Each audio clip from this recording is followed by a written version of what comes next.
أعوذ بالله من الشيطان الرجيم بسم الله الرحمن الرحيم طاسين تلك آيات القرآن وكتاب مبين هدى وبشرى للمؤمنين طاسين یہ حروف مقطعات ہیں، یہ قرآن کی آیتیں ہیں، اور قرآن ایک ایسی کتاب ہے جس کے مضامین نہایت ہی صاف اور کھلے کھلے ہیں۔ اس کتاب میں اہل ایمان کے لیے ہدایتیں ہیں اور خوشخبریاں ہیں۔ یہاں سے سورہ نمل شروع ہو رہا ہے۔ یہ مکی صورت ہے، اس میں 93 آیتیں اور 7 رکوع ہیں۔ نمل کہتے ہیں چونٹی کو۔ اس میں آگے حضرت سلیمان علیہ السلام کے تذکرے میں چونٹیوں کا ذکر آ رہا ہے، اسی کی مناسبت سے اس صورت کا نام سورہ نمل رکھا گیا ہے۔ سب سے پہلے حروف مقطعات جو اس سے پچھلی صورتوں میں بھی یہ بات آپ کے سامنے آ چکی تھی کہ اس کے معنی اور مطلب سوائے اللہ تعالیٰ کے کسی اور کو نہیں معلوم۔ تلک آیات القرآن و کتاب مبین، یہ قرآن کی آیتیں انتہائی واضح ہیں اور ایک ایسی کتاب ہے جو کھلی کھلی ہے، اس میں کسی قسم کا کوئی شک و شبہ نہیں ہے، کوئی کجی نہیں ہے۔ ہدی و بشری للمؤمنین، اور یہ ہدایت ہے اور خوشخبری ہے مومنوں کے لیے۔ اصل میں تو قرآن جو نازل ہوئی ہے وہ ساری انسانیت کے لیے نازل ہوئی ہے، لیکن اس سے فائدہ اٹھانے والے وہی لوگ ہوں گے۔ ہدی للمتقین کہا، جیسا سورہ بقرہ سب سے پہلے پارے میں اللہ تعالیٰ نے متقی سے فائدہ اٹھائیں گے۔ جو طالب ہدایت ہوگا اسی کو ہدایت ملے گی، جو طالب ہدایت نہیں ہوگا اس کو اس قرآن سے ہدایت نہیں مل سکتی۔ یعنی جو اپنے دل و دماغ کی کھڑکیوں کو بند کر لیتا ہے اور حق کی بات کو سننا اور دیکھنا نہیں چاہتا، اور اپنے آپ کو گناہ کی تاریکیوں میں کے دلدل میں ڈبا لیتا ہے اور اپنی فطرت کو مست کر لیتا ہے، تو پھر ایسے شخص کو کون ہدایت دے سکتا ہے؟ یہ کتاب بھی اس کے لیے ہدایت کے لیے کافی نہیں ہو سکتی، اس لیے اس کتاب سے اس کو بھی ہدایت نہیں ملے گی۔ لیکن جو حق کا طالب ہوگا، حق کو سننا اور سمجھنا چاہے گا، اس کو یقیناً اس کتاب سے ہدایت ملے گی، اور انہی لوگوں کے لیے خوشخبری بھی ہے اس میں۔ الذین یقیمون الصلاۃ ویؤتون الزکاۃ وهم بالآخرۃ هم یوقنون، اہل ایمان وہ ہیں جو نماز قائم کرتے ہیں اور زکوٰۃ دیتے ہیں، اور وہ اخروی زندگی کے نفع و ضرر کا ایسا ہی یقین رکھتے ہیں جیسے دنیا کی زندگی کا۔ اس میں جو مومنین کی جو صفت ہے ان صفات میں سے 3 صفات کو اللہ تعالیٰ نے یہاں پر بتایا ہے۔ سب سے پہلی صفت یہ کہ وہ لوگ نمازوں کو قائم کرنے والے لوگ ہوتے ہیں۔ اس سے پہلے بھی یہ بات کئی بار آ چکی ہے کہ نمازوں کو قائم کرنا کسے کہتے ہیں۔ اصل میں کہیں پر بھی آپ قرآن میں اٹھا کر دیکھیے تو وہاں پر نماز پڑھنے کا ذکر کہیں پر نہیں آیا، نماز کو قائم کرنے کا ذکر آیا ہے۔ تو نماز کو قائم کرنا کسے کہتے ہیں؟ نماز اللہ تعالیٰ کی ایک عبادت ہے اور بہترین عبادت ہے، اور روزانہ کی جاتی ہے 5 مرتبہ۔ یہ اللہ کے حکم سے ہم کو نماز پڑھنا ہے ان کے مقررہ اوقات میں، اور اس کو تمام آداب اور شرائط کے ساتھ، واجبات اور ارکان کو جانتے ہوئے، سنتوں اور مستحبات کا لحاظ کرتے ہوئے، مکروہات اور مفسدات سے بچتے ہوئے، یہ چیزیں ہونی چاہیے۔ اور پھر مردوں کے لیے جماعت سے نماز پڑھنا، اور 5 وقت اللہ کی عبادت سمجھ کر، اللہ کا حکم سمجھ کر اس کو ادا کرنا۔ من مانی اپنی نماز نہیں پڑھنا، جب چاہا، جب فائدہ دکھا اور جب سہولت ہو گئی پڑھ لی، اور جب سہولت نہیں ہوئی نہیں پڑھا، جمعے کی نماز پڑھ لی یا دن میں 1-2 مرتبہ نماز پڑھ لیا، ایسا نماز پڑھنے کو نماز قائم کرنا نہیں کہتے ہیں، اور اللہ تعالیٰ کے نزدیک یہ نماز کا قائم کرنے والا انسان شمار نہیں ہوگا۔ یہ بات اچھی طریقے سے جو ہے سمجھ لینی چاہیے انسانوں کو کہ جو من مانی زندگی گزارنا چاہتے ہیں اور یہ سمجھتے ہیں کہ بس ہم جیسے چاہیں ویسا کریں گے، شریعت کو اپنے مزاج کے مطابق موڑنا چاہتے ہیں۔ جب دل میں آیا جب نماز پڑھ لیا، جب سہولت ہو نماز پڑھ لیا، سفر پہ ہو نماز نہیں پڑھی، کہیں پر تفریح کے لیے گئے نماز نہیں پڑھی، اور کہیں پر گیا شادی میں گئے نماز نہیں پڑھی، یہ نہیں چلے گا، کیونکہ نماز فرض ہے اور بغیر کسی شرعی عذر کی نماز کو چھوڑ نہیں سکتے آپ۔ اور اگر ایسا کریں گے تو پھر آپ نماز کے قائم کرنے والے نہیں بنیں گے، اور پھر نماز کے قائم کرنے والے نہیں بنیں گے تو وہ جو اللہ تعالیٰ نے جو انعامات کی بات کی ہے وہ نماز کے قائم کرنے والوں کے واسطے بات کی ہے، نماز کے پڑھنے والوں کے واسطے نہیں بات کی ہے۔ وَيُؤْتُونَ الزَّكَاةَ، اور دوسری دوسری صفت ان کی جو مومنین کی ہے، اس میں اللہ تعالیٰ نے جو تذکرہ کیا ہے وہ یہ کہ وہ زکوٰۃ کی ادا کرنے والے ہیں، یعنی زکوٰۃ کو سمجھ کر ایک عبادت کے طور پر اس کو صحیح درست اور نصاب کو جان کر جیسا کرنا ہے ویسا جو ہے ادا کرنے والے ہوتے ہیں وہ لوگ۔ وہم بالآخرۃ ہم یوقنون، اور وہ اخروی زندگی کے نفع و ضرر کا ایسا ہی یقین رکھتے ہیں، یعنی آخرت والی زندگی کے بارے میں نہ صرف مانتے ہیں بلکہ یقین کی کیفیت ہوتی ہے ان کی۔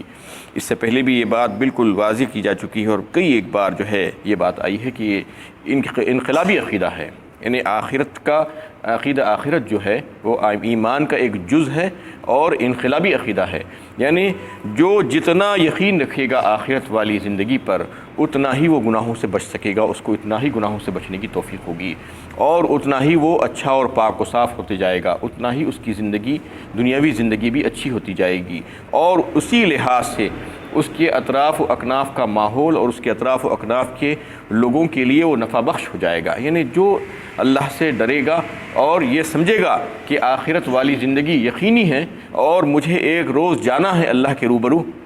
اور بڑی عدالت میں کھڑے ہونا ہے اور پھر وہاں پر میرا حساب کتاب ہوگا، ایک ایک لمحے کا اللہ تعالیٰ حساب کتاب پوچھیں گے اور ایک ایک ذرے کا حساب کتاب لیں گے، تو پھر اس کی زندگی کی کیفیت بدل جائے گی۔ ایسے نہیں ہوگا جیسے عام طور پر لوگ زندگی گزارتے ہیں، جس قدر وہ اس کا یقین بڑھتا جائے گا اس قدر اس کی جو ہے کیفیت بدلتی جائے گی، اس قدر اس کی زندگی میں بدلاؤ آتا جائے گا اور اسی قدر اسے وہ جو ہے گناہوں سے بچتا جائے گا۔ آج دیکھیے کہ کتنی تبلیغ ہو رہی ہے، کتنی باتیں لوگوں کو بتائی جاتی ہیں، اس کے باوجود اثر کیوں نہیں ہو رہا ہے؟ آخر اثر اس لیے نہیں ہو رہا ہے کہ ایمان جو ہے بالکل یعنی ایسا ہو گیا ہے کہ بس یعنی یقین کی کیفیت تو ہے ہی نہیں، ایک مہم سا عقیدہ ہے کہ ہاں ہے جانا ہے، مر کر جو ہے حساب کتاب ہوگا، شاید ایسا معاملہ ہے مسلمانوں کا بھی۔ اور اگر یہ کیفیت رہے گی تو پھر ایسے ہی گناہوں پر لوگ اڑے ہوئے ہوں گے اور گناہوں سے نہیں بچ سکیں گے۔ یہی وجہ ہے کہ گناہوں سے نہیں بچ پا رہے ہیں لوگ، کیونکہ ان کو یہ یقین نہیں ہے کہ اللہ کے روبرو حاضری ہے اور اللہ تعالیٰ مجھ سے سوال کریں گے، وہ ساری نعمتوں کا جو نعمتیں مجھ کو عطا کی گئی ہیں ان کے بارے میں سوال و جواب ہوگا اور مجھ کو جو ہے اس کا جواب دینا ہوگا۔ یہ یقین کی کیفیت اگر پیدا ہو جائے گی تو دنیا ہی بدل جائے گی، اور نہ صرف اس کی دنیا بدلے گی بلکہ اطراف و اکناف کا ماحول بہترین ہو جائے گا اور کوئی اس سے جو ہے نقصان نہیں اٹھائے گا، کسی کو اس سے تکلیف نہیں ہوگی، ہر ایک جو ہے اس سے فائدہ ہی اٹھائے گا، وہ فائدہ بخش بن جائے گا ساری انسانیت کے لیے۔ تو اس میں جو ہے تیسری جو صفت بتائی گئی ہے وہ یہی ہے کہ وہ آخرت پر یقین کرنے والے لوگ ہوتے ہیں۔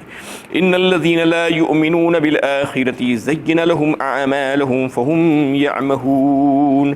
یقیناً جو لوگ اللہ اور اللہ تعالیٰ کے رسول کی تعلیم کے مطابق حیات آخرت پر ایمان نہیں رکھتے، ہم نے ان کے کاموں کو ان کی نظروں میں مزین کر رکھا ہے، چنانچہ وہ اسی میں بھٹکتے پھرتے ہیں۔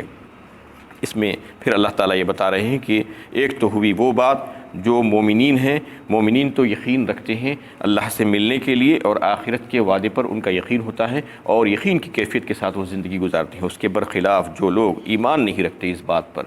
اور آخرت کو جو ہے جھٹلاتے ہیں اور آخرت کو پر یقین رکھنے والے لوگ نہیں ہیں، ان کے لیے اللہ تعالیٰ اس دنیا کو مزین کر دیتے ہیں۔ زُيِّنَ لِلنَّاسِ حُبُّ الشَّهَوَاتِ مِنَ النِّسَاءِ وَالْبَنِينَ وَالْقَنَاطِيرِ الْمُقَنطَرَةِ مِنَ الذَّهَبِ وَالْفِضَّةِ وَالْخَيْلِ الْمُسَوَّمَةِ وَالْأَنْعَامِ وَالْحَرْثِ ذَلِكَ مَتَاعُ الْحَيَاةِ الدُّنْيَا وَاللَّهُ عِنْدَهُ حُسْنُ الْمَآبِ۔ سورہ آل عمران پارہ 3 میں اللہ تعالیٰ نے بہترین نقشہ کھینچا ہے اور بتایا ہے کہ مرغوب چیزوں میں سے لوگوں کے لیے ہم نے جو ہے انہیں پسندیدہ بنا دیا ہے اور اس کو مزین کر دیا ہے ان کی نظروں میں سے، ان کی نظروں میں کیا کیا بتایا ہے؟ من النساء زُيِّنَ لِلنَّاسِ حُبُّ الشَّهَوَاتِ من النساء والبنین والقناطیر المقنطرۃ من الذهب والفضہ۔ سب سے پہلے عورتیں انسان کو بہت مرغوب ہیں، اس کے بعد بیٹے والبنین والقناطیر المقنطرہ اور جو ہے ڈھیر سونے چاندی کے خزانے، والقناطیر المقنطرۃ من الذهب والفضہ کہا، سونے اور چاندی کے ڈھیر یعنی جمع کر کر کے رکھنا، خزانے بنا لینا اور جو ہے خوب جمع کرنا۔ والقناطیر المقنطرۃ من الذهب والفضہ والخیل المسومۃ والانعام والحرث، اور جو ہے نشان زدہ گھوڑے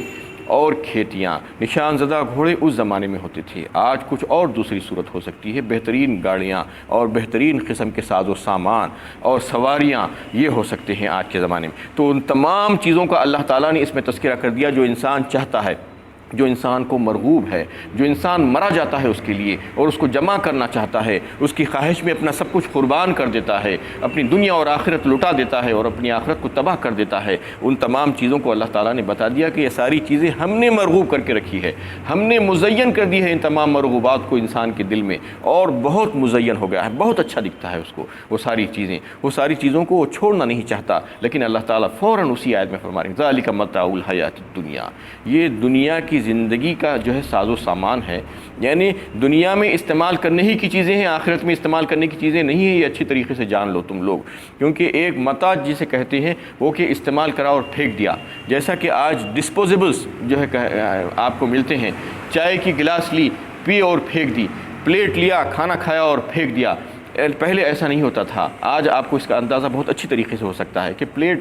پلاسٹک کی پلیٹ آتی ہے، لے کر کھانا کھاتے ہیں اور اس کو دھو کر نہیں رکھتے ہیں، آپ لے جا کر کچرے کے ڈبے میں ڈال دیتے ہیں، ایسا ہی بہت سی چیزیں ہیں، تو یہ دنیا بھی بالکل ایسی ہی ہے، استعمال کری اور پھینک دیا، لیکن اس کے پیچھے اتنا پڑ رہے ہو، اللہ تعالیٰ فرما رہے ہیں کہ مزین کر دیے ہم تمہارے لیے، لیکن وہ لوگ بچے ہوئے ہوں گے جو ایمان والے ہیں، جو اس سے پہلے ان کا تذکرہ آیا ہے، لیکن جو ایمان والے نہیں ہیں، اس کا مطلب ایمان والے مطلب یہ آخرت پر ایمان نہیں رکھنے والے، آخرت کا عقیدہ ہی انسان کو جو ہے بگاڑ پر اور بھلائی پر جو ہے آمادہ کرتا ہے، جو ایمان رکھتے ہیں آخرت پر پھر وہ ان کی تو دنیا بدل جاتی ہے، جو آخرت پر ایمان نہیں رکھتے، یقین نہیں رکھتے، ایمان بھی رکھتے ہیں لیکن یقین کی کیفیت نہیں ہے، تو پھر اسی چیزوں کے پیچھے پڑ جاتے ہیں، اور دنیا آج انہی چیزوں کے پیچھے پڑی ہوئی ہے۔ آج دیکھیے کہ آج لوگ کتنا تڑپ رہے ہیں چیزوں کے لیے، یعنی ایک پہ ایک، یہ تمام چیزوں میں سے آپ خود جو ہے دیکھ کر اپنا محاسبہ کیجئے کہ کون سی چیزیں ہیں جس کے لیے آپ تڑپ نہیں رہے ہیں، آپ بے چین نہیں ہیں، آپ کیسے اس کو کما لے کر جو ہے بچا لینا نہیں چاہتے، تو اللہ تعالیٰ بتا رہے ہیں کہ ذالک متاع الحیات الدنیا